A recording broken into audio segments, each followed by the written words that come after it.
pasti juga banyak yang nanya, Mbak aku jual ini kenapa nggak bisa masuk sih, alasannya apa gitu.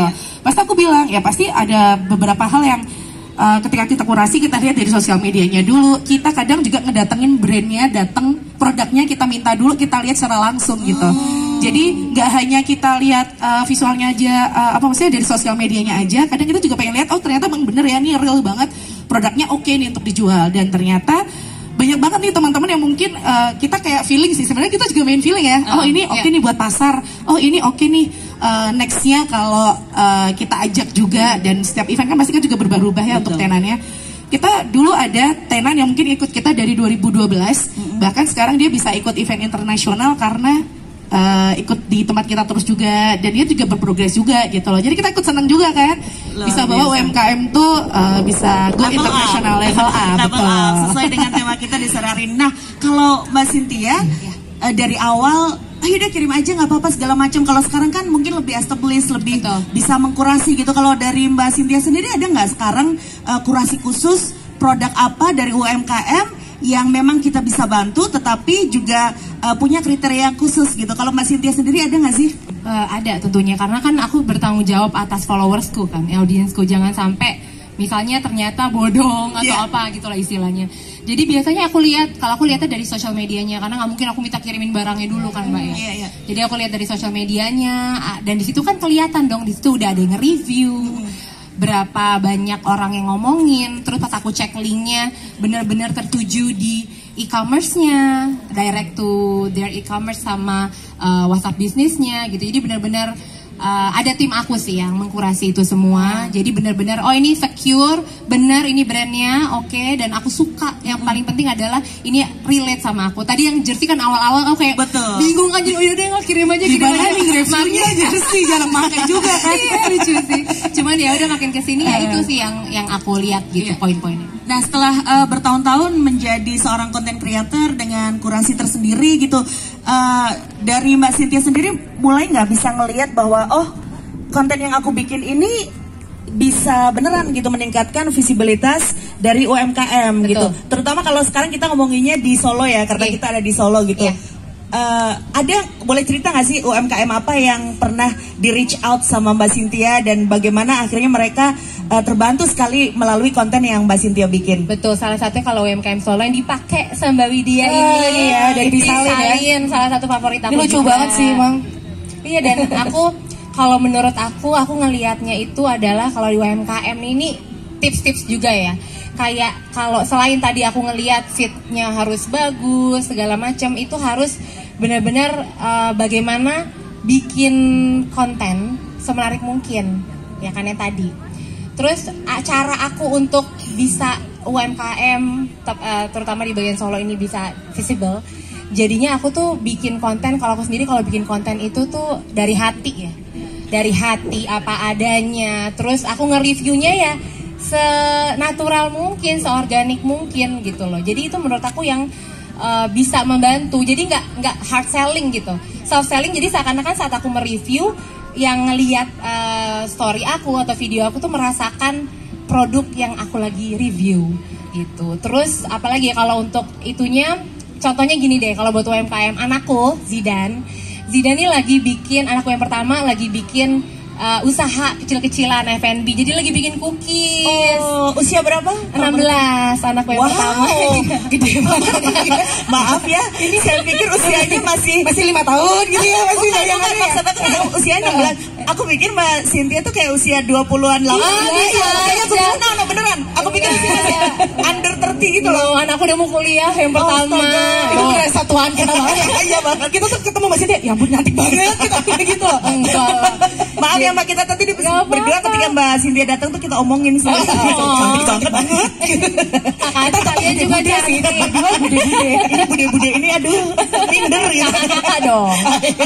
Ceritain soal bisnis anaknya. Iya, Zidan juga mulai usaha nih udah 1 bulan ini. Dia benar-benar sendiri. Emang modalnya tetap dari mama papanya ya, mama ayahnya yang modalin awal-awal. Tapi kan uang modal, budget modalnya itu cuman bisa dia pakai untuk beli bahan baku dan untuk packaging. Dia kan nggak punya budget untuk gimana caranya mengendorse influencer gitu, karena belum ada kan, ini benar-benar merintis gitu. Jadi dia benar-benar lucu banget, dia DM-in influencer teman-teman udah pasti beli semua. Tapi dia pengen mencoba untuk reach lebih jauh gitu. Dia mencoba untuk DM-in influencer yang relate dengan produknya dia. Which is kayak influencer foodies gitu. Dan pas aku baca, aku diam-diam bacain DM-nya karena ada nyambung di Instagramku juga kan, aku bacain. Jadi kayak ngomong, kakak, aku punya produk cookies, kayaknya cocok banget buat kakak cobain. Jadi dia nggak ada kata kayak tolong review ya kak, nggak ada gitu. Ini terbuatnya dari ini, lalala, dia jelasin produk-produknya dan itu menarik sekali gitu. Menurut aku UMKM ini harus bisa berkomunikasi dengan influencer dengan baik gitu loh. Jadi kadang-kadang kita udah kayak ekspektasinya akan di-review gitu. Cuman kalau kita cara ngomongnya soft selling juga istilahnya, dengan sendirinya kalau emang produknya bagus, enak, ataupun dicocok dipakai kita, dengan sendirinya influencer ini akan mereview for free gitu. Itu contoh Zidane. Yang kedua, adekku juga Sasa punya brand baju, masih merintis juga. Dia minta tolong sama aku, berarti boleh tolong nggak kontakin. Waktu itu aku coba kontak tuh Rachel Fenya, Fadil Jaidi, sama Keanu. Dan alhamdulillah mereka baik banget. Aku nggak minta di review, tapi tiba-tiba nge-review di story. Dan betapa kelihatannya kolaborasi antara influencer dan UMKM itu sangat berpengaruh. Impact-nya besar sekali, tiba-tiba boom, followersnya naik beribuan. Terus juga penjualan produknya juga meningkat. Jadi hal-hal kecil yang kayak gitu sebenarnya itu it means a lot gitu loh buat para UMKM kalau kita bisa bekerja sama dan mengkomunikasikan dengan influencer dengan baik. Nah jadi kalau tipsnya dari Mbak Cynthia sendiri gimana sih supaya ketika let's say aku sebagai UMKM ya pengen reach out Mbak Cynthia, gimana pesan aku atau DM aku itu bisa grab your attention gitu. Oh menarik nih, oh nggak maksa aku buat review nih. Kira-kira seperti apa, mungkin bisa ngasih tips gitu. Salah satunya contoh kayak tadi anakku yang anakku lakukan ya, dengan cara ngasih tauin ini cocok loh buat kamu, pasti kamu cantik banget kalau pakai produk aku misalnya kayak gitu. Terus juga cantik buat kamu segala macam, ngomongnya komunikasinya oke lah gitulah sama influencer. Jadi influencer ngerasa pas dia langsung dia ngeklik, pasti semuanya penasaran, pasti dibuka tuh profile. Oh iya lucu ya buat aku ya. Nah ini tipsnya, terkadang UMKM itu ngasih produk tok tanpa ada brief lengkap gitu. Jadi kadang-kadang kita bingung ini gimana caranya. Jadi tipsnya buat para UMKM gitu, semoga bermanfaat. Satu, bikin brief lengkap. Ceritakan keunggulan produk kalian, uniqueness-nya apa gitu. Yang kedua, tag dan hashtag. Kadang-kadang aku pun suka hilaf, salah nge-tag gitu. Jadi harus diulang lagi. Untung sekarang Instagram ada edit mention kan. Betul. Kalau dulu kan delete ngulang lagi kan, PR gitu. Makanya brief lengkap itu penting banget. Dan yang sekarang menurut aku sangat engage ke audiens itu adalah tap link. Ya kan, jadi nge-review IG stories itu lebih engaging daripada kita cuma nge-post di feed. Betul. Karena mereka bisa direct buying ke e-commerce UMKM yang ingin dipromosikan dan bisa ke WhatsApp bisnisnya gitu. Iya. Nah kalau sekarang tantangan-tantangan yang sempat Mbak Cynthia hadapi biasanya berputar sekitar apa sih problemnya? Lucu sih kalau tantangan aku pribadi ya. Dari seorang ibu 4 orang anak yang sebenarnya masih banyak yang kecil-kecil juga, itu adalah bikin konten dengan hikmat dan tenang di rumah itu sulit sekali. Susah banget ya, Iya kan, satu anak umur 25 kan.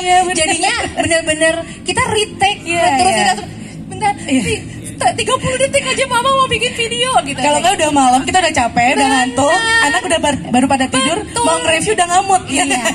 Tapi untungnya anak aku udah mulai sekolah semua. Jadi tahun ini aku punya 4 anak di 4 jenjang pendidikan yang berbeda. Luar biasa. TK, SD, SMP, SMA. Jadi ya, pas mereka berangkat sekolah, aku udah selesai aktivitas. Mas Giring Mas Giring anak pertamaku, bayi besarku. Jadi tetap harus diurusin juga. Harus diurusin juga. Udah berangkat kantor, baru let's go kita kerja gitu. Jadi kalau sekarang udah ada pattern waktunya kapan mau bikin konten. Tantangannya itu. Dan tadi tantangan influencer pada umumnya tadi aku ceritakan. Lebih ke briefing nggak lengkap nih. Iya, betul. Jadi ketika kita mau bikin storytelling yang bagus juga bingung ya apa yang mau gue ceritain sebenarnya. Karena kita belum mengenal produknya. Soalnya juga kan kita pengennya pelajarin dulu kan. Pasti. Jadi biar kita bisa tahu moodnya ceritanya gimana nih. Iya, nah sekarang ini tantangan seorang content creator. Nah kalau buat Widya, tantangan apa